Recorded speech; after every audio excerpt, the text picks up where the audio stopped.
Our Hall of Famer, our Ray Ambassador, is presented by Colorado Credit Union. He joins us now as he has done all season long. TD, good morning. And, we'll get to the overall recap of the season here in a second, but want to get your 2 or 3 takeaways from what you saw yesterday that stand out to you. Yeah, good morning, fellas. Listen, man, I think for me it's, I would have been, obviously expected a better performance, but I think the outcome was no surprise. It's kind of one of those games that the probability of them losing the way they lost was pretty high. They had to do everything right to win a game like that, or even to come close to competing. I mean, you just can't have some of the mistakes they had, the drops, the missed field goals, not taking advantage of those situations. But Buffalo, man, they just suffocated you with their ability to just move the chains, man, and hog up a lot of time, which kept the defense out there for a long time, and offensively never got into a rhythm. So it kind of is what it is, man. But I would have loved to have seen this team, have a better outcome in terms of competing and just making the score a little closer.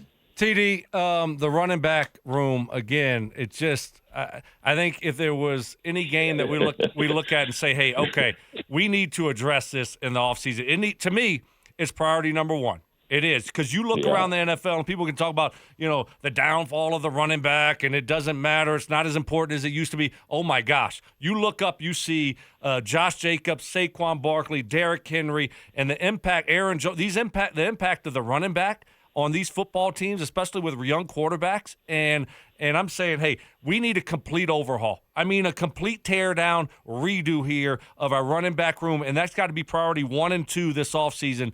What do you think the Broncos need to do to help the running back room and address that this offseason? So I'm with you, and I am, man.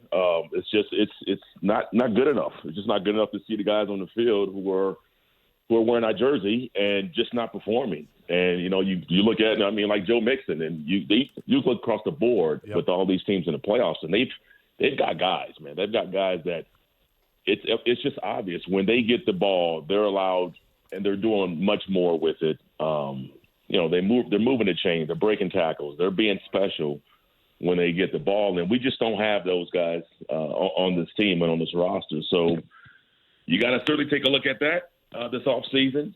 I am not opposed to drafting young backs high. I know a lot of the different type of analytics would tell you don't draft a running back in the first round, and I don't believe in that, man. I think if that guy has got the skill set, then he's got that he's got the talent and the upside, man, you take a swing at that. But certainly upgrading that room should be priority number one. TD, you look at like you talked about. You look at the Texans with Joe Mixon. You look at the Ravens and their ability to run the ball. The Bills even with Cook. The Eagles with Saquon. The Packers with Josh Jacobs. Has the return, the old TD return of the bell cow back? Is that something that's coming back to the National Football League? I don't know, Stick. I would think so, man. And the reason I would think so is you're bringing in a lot of young quarterbacks now, and we're expecting a lot from, the Bo Nixes and the Daniels, and we're expecting a lot from them. It's just to pair those young quarterbacks up with a veteran, guy who can really just kind of take a lot of the onus of an offense on its shoulders. I just think it would make too much sense. If I'm a coach, that's exactly what I'm pairing my young quarterback up with. Is somebody who can certainly be able to handle that part of the game. It's just asking a lot from a young guy to come in and just kind of carry everything. So certainly would love, to see the Broncos either draft a running back probably draft a running back, but certainly bring somebody in here who's that bell cow, as you talked about, and stop rotating backs in and having 3 guys trying to fulfill a role of one guy. You got to get that one running back, certainly this offseason. That seems like that should be the priority. But we'll see, man. But, yeah, I do think that the the value of running backs is starting to come back in, and teams realize they need to have that one or two guys back there to carry the load. Mondays with Terrell Davis, presented by Colorado Credit Union. TD, you tend to lean more on the optimistic view of things, which is awesome. And after a season that they just completed, as you look back on the season, the most successful thing, the best thing to come out of this season was what? I think this is the first time in a while, right? We probably can all agree that we're not asking questions about the quarterback position. So that's probably the most important thing, that we can now, transition into the offseason, and you're not worried about that. It's now, okay, how do we put pieces around the young quarterback? How do we get more explosive players and start to build around them? And I think that's a different conversation, and it's a much better feeling to have knowing you've got your guy. So yeah, I think that was the goal this year, was to see if we found the right quarterback. I don't know. I believe we do, and I'm not sure how you guys feel about that. But yeah, I think that question is answered.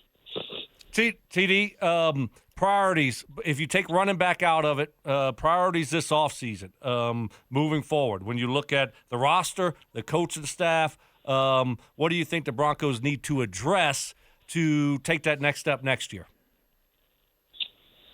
Oh, wow. You want me to be the GM, huh, this morning? You do it all. The Rambassador. The Rambassador.